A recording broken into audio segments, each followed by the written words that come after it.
Hello friends, आज की इस वीडियो में हम स्टार्ट करने जा रहे हैं रिमूवल ऑफ ऑडिटर। सबसे पहले हम जानते हैं कि रिमूवल ऑफ ऑडिटर का मतलब क्या होता है। चलिए समझते हैं कि रिमूवल ऑफ ऑडिटर का मतलब क्या है। सबसे पहले हम देखते हैं कि रिमूवल का मतलब होता है कि हमने जो ऑडिटर है उसको खुद से हटा दिया। मतलब पहले हमने क्या पढ़ा था, रेजिग्नेशन और डेथ ऑफ ऑडिटर। मतलब या तो फिर ऑडिटर मर गया या फिर ऑडिटर ने खुद रिजाइन कर दिया। बट आज हम पढ़ रहे हैं रिमूवल, मतलब हमने खुद से हटा दिया। ठीक है, जो कंपनी है उसने खुद से हटा दिया। तो इसमें ना 3 केस बनते हैं। मान लो कि जो ऑडिटर है वो अपनी एक्सपायरी टर्म से पहले ही रिमूव हो चुका है। ठीक है, एक्सपायरी टर्म का यहाँ पे मतलब है कि जो ऑडिटर है वो 5 साल के लिए अपॉइंट होता है या फिर 1 साल के लिए भी वैसे हो सकता है। ठीक है, और मान लो कि अगर इंडिविजुअल है तो 5 साल के लिए होगा और कंपनी है तो 10 साल के लिए होती है। ठीक है, ये आपको पता होगा। तो सबसे पहले हम जानते हैं कि before expiry of this his term. ठीक है, मतलब वो या 5 साल से 10 साल से पहले ही हम उसको रिमूव कर रहे हैं, तो उस केस में क्या होगा। ठीक है, ये वाला क्वेश्चन ना बहुत इंपॉर्टेंट भी है, आप इसको इंपॉर्टेंट मार्क कर लो। एग्जाम में ये क्वेश्चन इसके ऊपर क्वेश्चन कई बार आया है। ठीक है,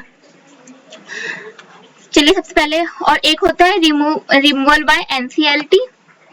ठीक है, मान लो एनसीएलटी ने रिमूव किया है। और एक होता है removal after expiry of his term. मतलब वो अपनी टर्म के बाद एक्सपायरी, मतलब अपनी टर्म खत्म होने के बाद हम उसको रिमूव कर रहे हैं। यहाँ पे इसका मतलब ये है कि मान लो कि 5 साल कंप्लीट हो गए, 10 साल कंप्लीट हो गए, एज द केस में भी, तो उस केस में क्या होगा। ठीक है, चलो सबसे पहले जानते हैं कि अगर जो ऑडिटर है वो before expiry of his term removal हो रहा है उसका, तो उस केस में क्या होता है कि सबसे पहले in case of removal of auditor before expiry of his term, BOD should pass board resolution in board meeting. सबसे पहले बोर्ड ऑफ डायरेक्टर को बोर्ड रेजोल्यूशन पास करना पड़ता है बोर्ड मीटिंग में। ठीक है, फिर क्या करना होता है, after passing board resolution, application to central government should be made within 30 days in form ADT2।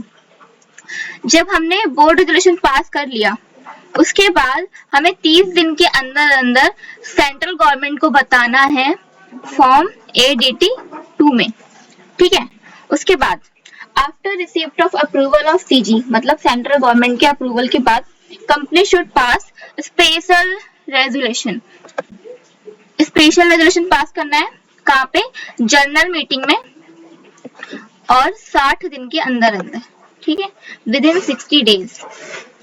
ठीक है, अब आते हैं however before expiry removal of auditor he should provide reasonable opportunity of being hard. इसका मतलब ये है कि जब हम रिमूवल को एक्सपायरी डेट से पहले रिमूव करते हैं तो हम ऑडिटर को भी एक चांस देते हैं कि वो अपने बारे में पता है, जो चीज हमने उसके ऊपर जो भी इंजाम लगाया है या फिर जिसके कारण भी हम उसको हटाना चाह रहे हैं, तो ऑडिटर के पास भी एक चांस होता है अपनी सफाई देने का। ये कहते हैं ना किसी को लास्ट चांस देना चाहिए अपनी सफाई देने का, तो यहाँ पे वही उसी की बात हो रही है, reasonable opportunity of being hard. इसका मतलब यही है।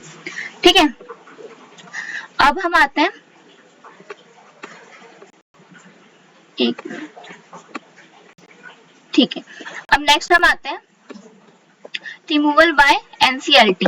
ठीक है, एनसीएलटी कब रिमूव करती है, if NCLT of the opinion that auditor is acting in fraudulent manner, then NCLT on their own motion or on the basis of application received from applicant remove auditor after obtaining approval from central government। मान लो कि जो auditor है वो कोई fraudulent manner कर रहा है, मतलब सही से काम वर्क नहीं कर रहा या कोई फ्रॉड में पाया जा रहा है, तो उस केस में एनसीएलटी रिमूव कर सकती है सेंट्रल गवर्नमेंट का अप्रूवल लेने के बाद।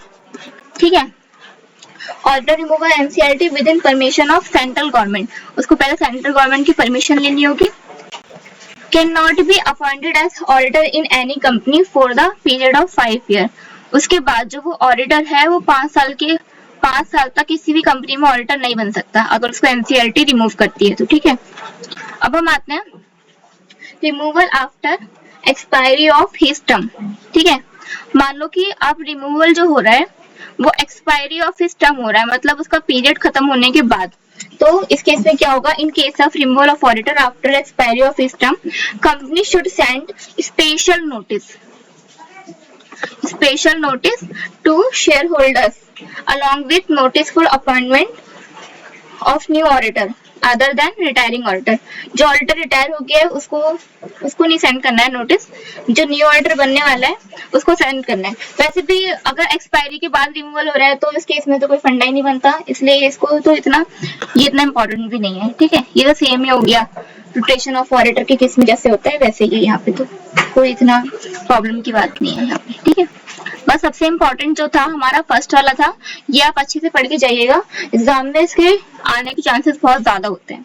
ठीक है, आई होप आपको वीडियो समझ आई होगी एंड थैंक्स फॉर वॉचिंग।